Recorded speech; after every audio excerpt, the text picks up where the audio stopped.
авылларда нәкъ кешеләр сыман айрым язмышларга ия. Гасырлар буе данын гайрәтен, төсен хисләрен җуймаган авыллар бар.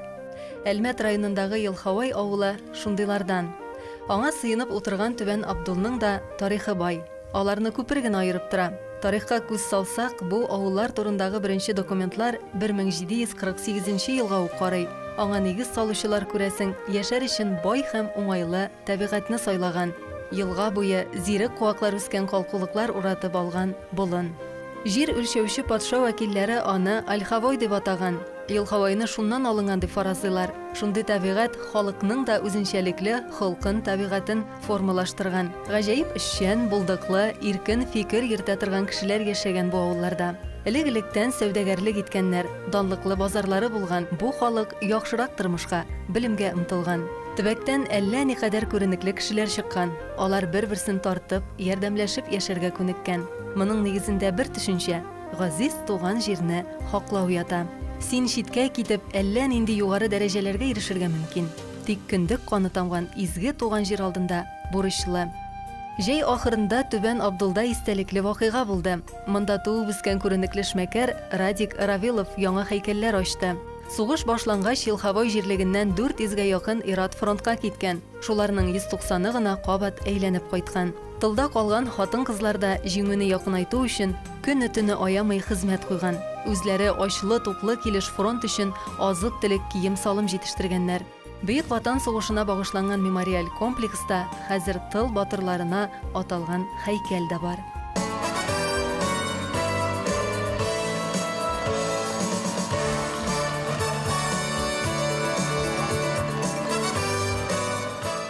Безнең бит авыл бик зур авыл. Ике як безнең Елхавай, Түбән Абдул, зур авыл. Бер колхоз заманында. Менә инде перестройкалар башлангач икегә аердык, ике колхоз булды. Безнең бу якта памятник бик начар. Бер көнне кулы чыгып китә, икенче көнне аягы чыгып китә, шулай итеп, решение теге Бөек Ватан сугышында катнашучыларга памятник ясарга. Без инде недавно ачтык. 2 ел булмады әле. Ул памятникны ачкач инде башка уйлар килде, потому что тыловикларсыз бит инде без сугышны җигеп чыга алмассыз. Авылдагыларга бик кирәк, потому что менә бу тыловикларга минем әле памятник күргәнем юк, шәһәрләрдә дә. Безнең авылда була. Ул бит авыл өчен горурлык, шулай бит. Халык өчен истәлек. Шул памятникларны карап, яшьләр воспитация итәләр. Тантанага авылның улысы кешесе җыелды. Авыр еллар хатирәсе кузгалды.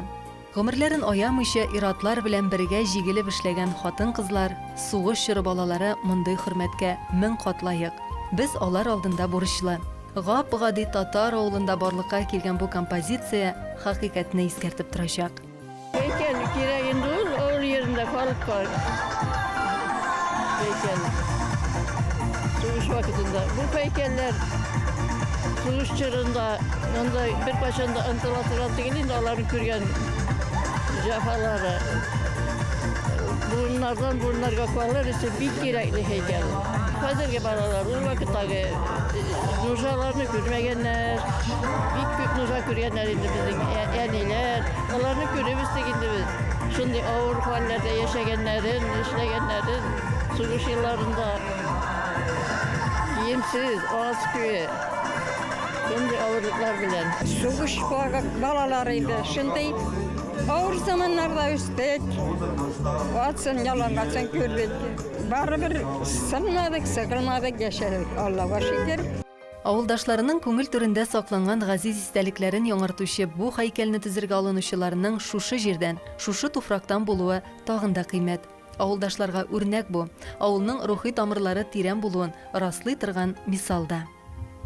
Бу бик тә изге эшләрнең берсе, чөнки яшьләр үсеп килә. Без инде менә безнең поколение, безнең әти-әниләр, сугышта булып кайтканнар әниләр тылда эшләп, бәрәңгенең ипинең нәрсә икән безгә тапшырып, шуның тәмен әле без сизеп үстек, шуларның тәмен. Равиловлар гаиләсе бу изге эшкә алынып, шушы төбәктә танылган ата-бабалары каршындагы бурычын да аклый. Бөек Ватан сугышаларының гаиләсе язмышында да тирән эз калдырган. Безнең әнинең туганнары барсы да, менә кайнанам, алар хезмәткәрләр, алар иртән кичкә хәтле һәр вакыт кырда булганнар инде, алар бушлы эшләгәннәр. Әйе. Сугыш ветераны Койната сугыш ветераны. Ул үзе сугыштан кайткачтан колхоз рәисе дә булып эшләгән. Памятникларны аларның хөрмәтенә куелган. Аларга калган таләпләргә исәнлек, саулык телибез инде. Безнең бу төп авылыбыз. Без авылга бик еш кайтабыз.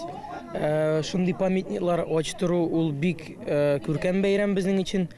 Безнең яшьләр, шулай әйтик, белсеннәр сугыш чоры нинди булганлыгын, Афган сугышы нинди булганлыгын һәм тыл ветераннары, тыл хезмәткәрләре өчен истәлек калсын. Йөзләреннән әле сабыйлыгы да чыгып бетмәгән яшь солдат. Яңа ачылган һәйкәлнең авторы да Радик Равилов үзе. Уйлый калсаң, дөньяны төшенергә дә өлгермәгән шундый егетләр алынды да бит инде Афган сугышына. Сугышчы интернационалистлар, чын батырлар. Аларны онытырга да хакыбыз юк.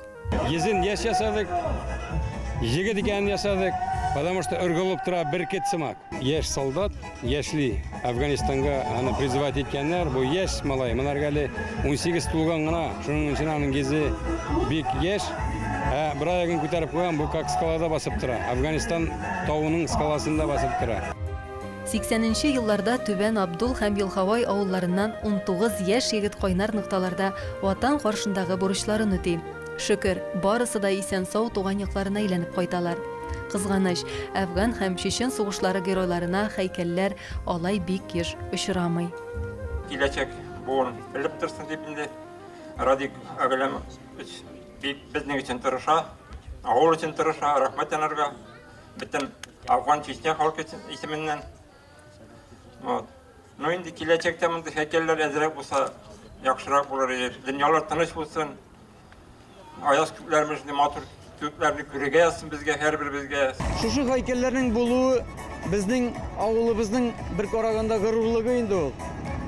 Һәйкәлләр ул ничектер истәлек тә булып тора. Һәм кешенең ул бит инде тарихны онытырга ярамый ул. Менә без 16 малай, 16 җегет инде бу авылдан хезмәт иттек Афганистанда бит. Ул бит тарих ынтылса илнең киләчәге булмый. Иң беренче инде әйтәсе килә Радив абыйга. Ул бөтен авылда һәр вакытта да безгә булышты ул. Бөтен нәрсә сабан туйларында ел ярдәм итеп торды инде ул безгә. Мондый игелекле эшләрен Радик Әгләм улы авылдашларыма хөрмәтем дип бәяли. Иң мөһиме, мемориаль комплекска авылдашларының изе суынмасын. Бәйрәм сайын бирегә чәчәкләр китерсеннәр. Килгән сайын батыр авылдашларының исемнәрен күздән кичерсеннәр. Аларның хөрмәте илебез азатлыгы өчен башларын салган якташларыбыз рухына дуга булып барсын. Чәчәктән куям, они да туда битәгән. Биредә халык иман төшенчәләрен саклап яши. 2 авылга 5 мәчет эшли.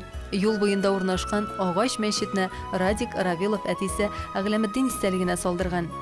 Мәчет нурлы, халыкны үзенә тартып тора. Советлар Союзы герое шагыйрь Муса Җәлилнең 110 еллык юбилей уңаеннан Россиядә истәлек медальләре чыгарылды. Түбән Абдулда яшәүче батырлар да бу күкрәк билгесенә лаек булды. Алар арасында шул батырларны хөрмәтләүче абруйлы авылдашлары Радик Равилов та бар.